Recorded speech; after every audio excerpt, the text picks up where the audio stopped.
So hello everyone. Our guest today is Harpreet Ahluwalia ma'am. She's a first generation entrepreneur, a business management graduate based in Noida, Delhi. Ma'am is also an alumni of Goldman Sachs ISB and Walmart. She's written for a number of magazines on gardening and decor and is extensively featured by the media. Ma'am has been facilitated by Sheila Dixit. The Cow 100 Women faces Rotary BSc SME National Award for Excellence. And she's also won Women Appreciation Awards, to name a few. Now, ma'am has a socio-economic venture, which is called Earthly Creations, which is into a lot of empowerment activities for potters and indigenous workers. It was started about 20 years ago.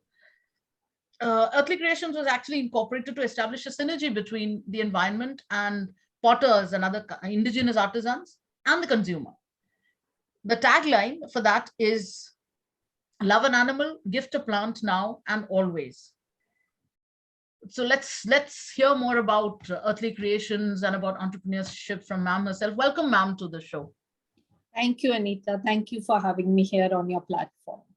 It's an absolute pleasure, ma'am. So tell us a little about Earthly Creations. Although I've introduced, given a brief introduction about it, can you tell us more about Earthly Creations?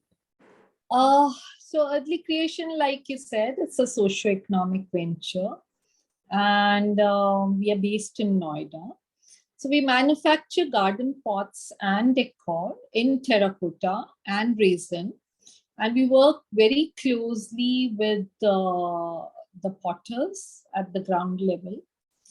We design for them, we make them understand the quality that we need, and we make them ensure that they understand timelines.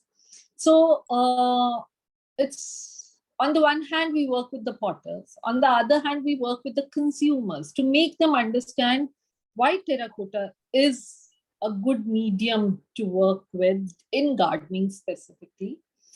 And why should they support this dying art of pottery, from India? So like we said, Earthly Creation is a bridge between the potters and the consumers. And that's what we have been doing for the last 20 plus years. It's almost going to be 25 this year. So I've been literally fighting a lone battle of keeping terracotta pottery alive, because in the gardening sphere, plastic really took over, ceramic was there. But to fight for and keep it alive and make the consumer understand that terracotta is the best medium for plants has been there. That's what Earthly Creation stands for. Absolutely. Now, ma'am, tell us what prompted you to become an entrepreneur and how did you get into all of this? Sometimes you plan to become an entrepreneur. You study to become an entrepreneur. And sometimes the product makes you an entrepreneur. The line chooses you to become an entrepreneur. So for me, this is what happened. I didn't do my MBA to become an entrepreneur. I did my management degree to pick up a good job, But the product chose me, it searched me out, and that's how I became an entrepreneur. So I would say love for gardening, love for pottery, and understanding the problems of the potters is what pushed me into this. So somewhere it had to happen, it happened. Right. Now, there are a lot of views about women becoming entrepreneurs vis-a-vis men becoming entrepreneurs. So as a woman, what are some of the advantages you see in becoming an entrepreneur? Are there advantages at all? It depends how you see it, Women have always been an entrepreneur. If you see it from that angle, they innovate. They know how to take the team together. They know how to be cost effective. They know timelines. They understand quality. So even if she's a housewife, she's actually an entrepreneur. She is running a whole project. Home is a project with, you have so many different kind of consumer within it. It's like a child is a consumer, a husband is a consumer in a different perspective, in a different form. So I would say she is more ready to take on the actual term of entrepreneurship. She's more tuned to it because she is an entrepreneur throughout. She's a project manager throughout, and she knows how to work with teams, which is very important. So I think definitely a woman has an advantage, It's only that she doesn't understand it. Sometimes you have to make her realize. And men, they think we become an entrepreneur. Women are born entrepreneurs. So that difference, if a woman understands that I'm a born entrepreneur, the man has to train to become an entrepreneur. It would make a big difference, in the confidence level of a woman. Absolutely, absolutely. I don't think too many women realize that they are born entrepreneurs. They all think correct, that, correct, because it has not been told to them in that. It has not been packaged to them in that form. Exactly. So for them, she's just a wife, or she's just a mother, or she's just a housewife or a home manager. No, she's actually an entrepreneur packaged into all this. Absolutely, absolutely. Now, as an entrepreneur, do you think the Indian government machinery is supportive enough? Are there enough incentives and schemes in place, and is there enough awareness about these schemes and incentives? What is your take on all of that?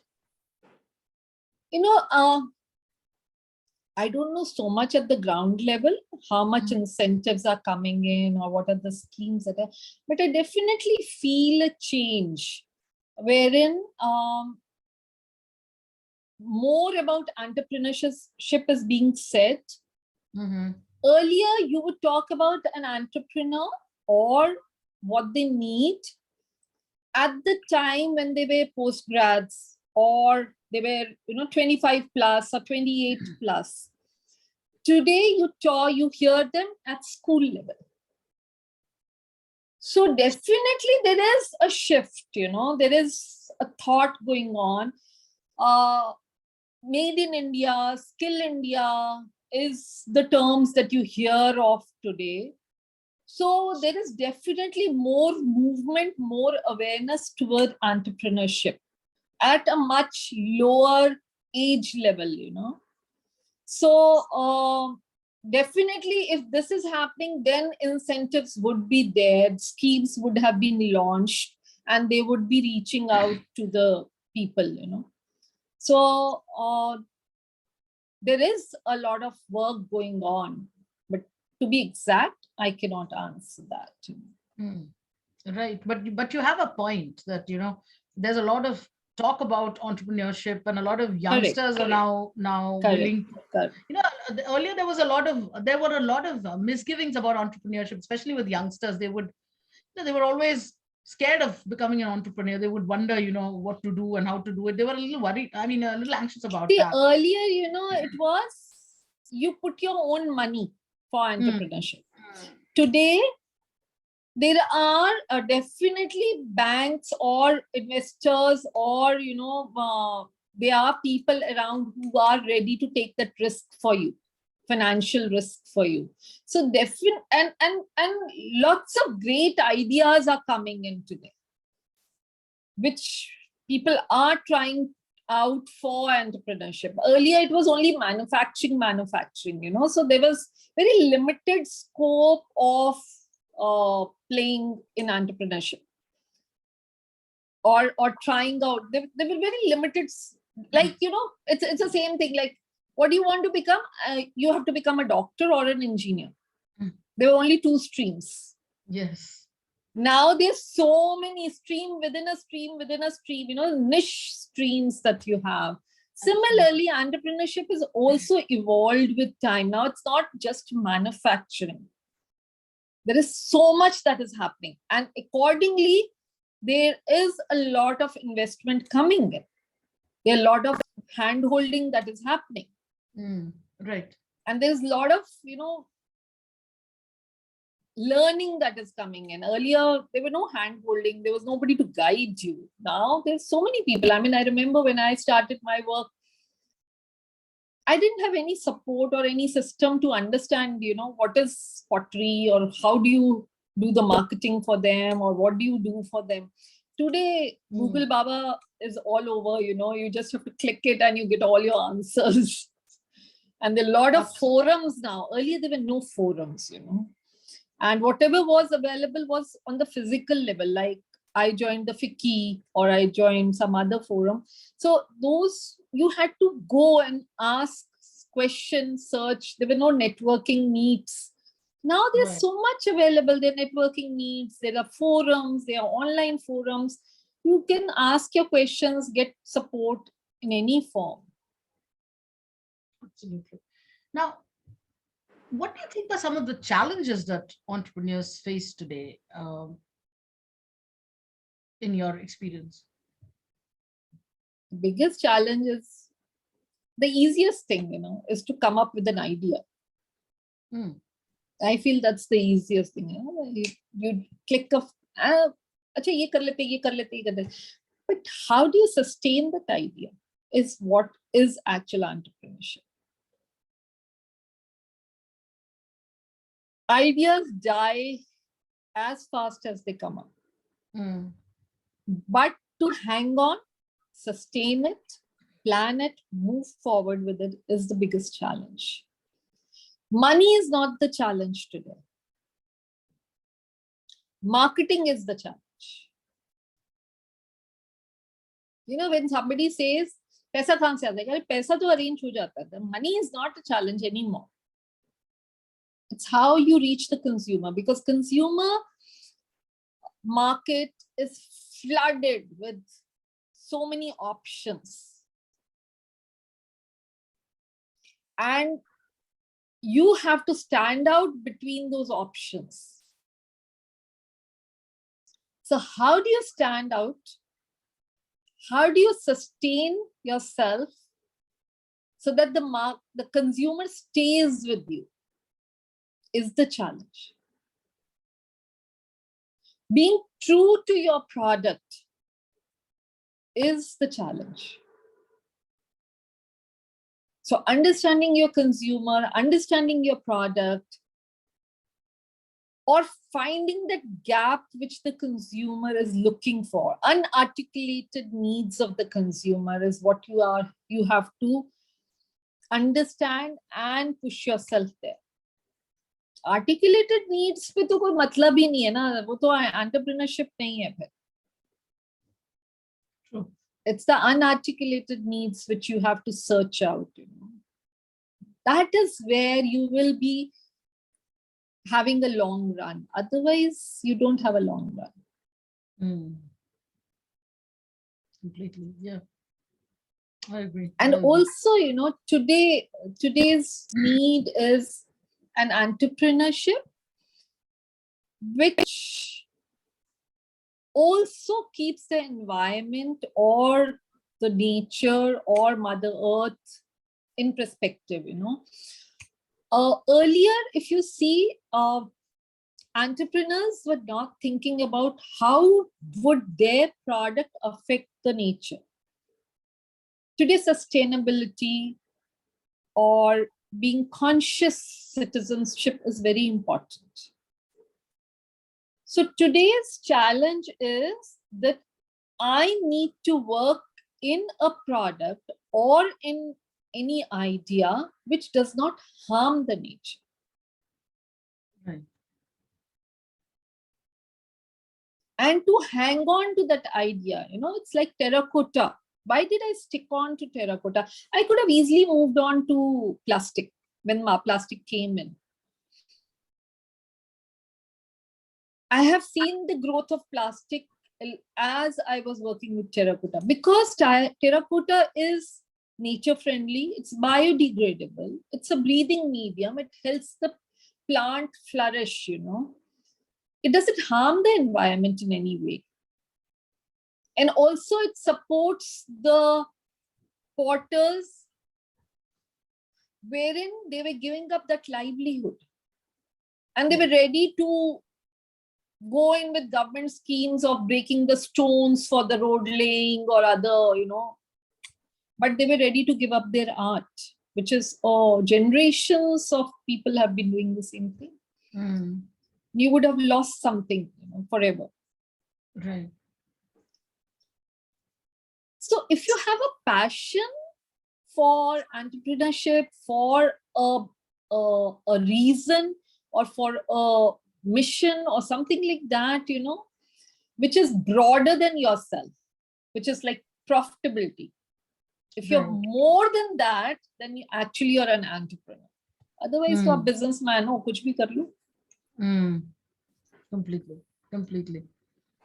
Now, you're a social entrepreneur, so you're working a lot with indigenous artisans and potters and craftsmen like that. So tell us some of your experiences with them, and how is it like working in their midst? It was very tough when I started. Because they were mostly matka makers, the water matka makers. So they won't understand what designing is all about. And they didn't understand quality because the consumer was not paying for what they wanted. They didn't understand timelines. For them, every marriage is 10 days chutti or 1 month chutti. Every death is the whole village shuts down, They didn't understand anything of that. And also it was another issue was the women of the home, the potter, the wife of the potter. She didn't understand that she had an equal share in what was happening. When you say a potter, it is not a single person, it's a whole family. So the wife is doing an equal part. The children are also doing an equal part in that. So it's a whole unit which is a potter. It is not one single person. So making them understand all that was very tough. Very, very tough.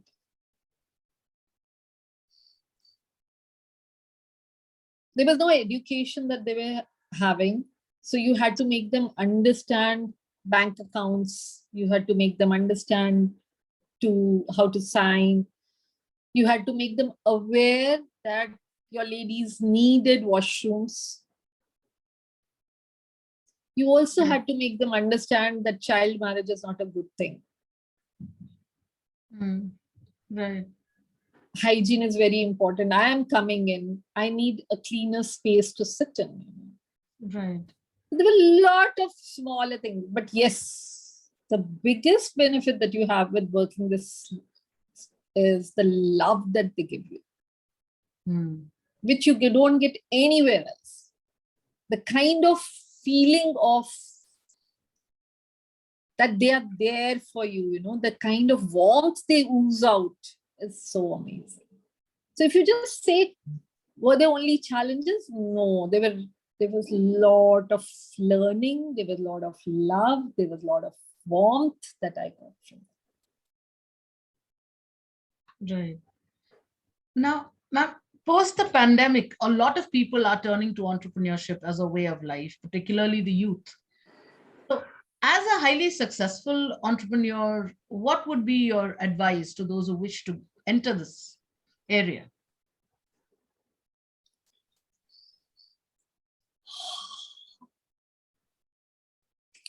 I would say, pandemic, what did happen? Two things happened.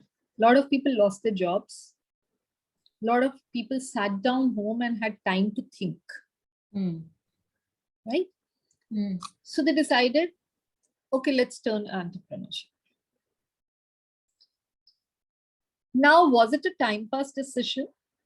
You get another good job. and you jump towards it, or you decided I'm staying with it because you're going to have a lot of roadblocks. It's not going to be a roller coaster ride any day. So are you ready for those roadblocks? Are you ready to hang on? Is the most important question. Whatever happens.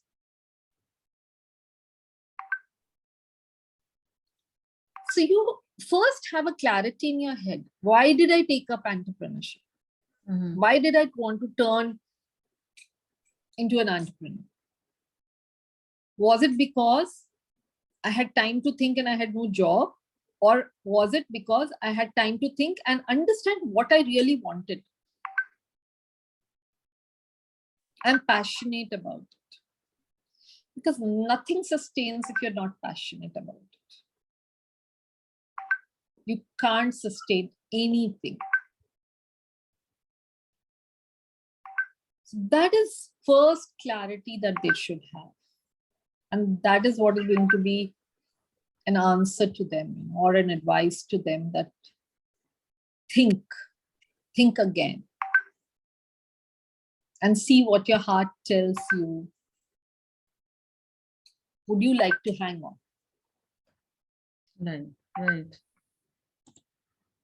Right. Ma'am, thank you so much for all those insights. It was wonderful talking to you. It's lovely to have, known about your journey and, the advice that you have to give, and, the wonderful work done by Earthly Creations. It's amazing. So all the best to you, ma'am. All the best for all your endeavors. Thank you so much for being with us and taking the time. Thank you so much, Anita. Thank you. Love meeting you and talking to you. Thank you.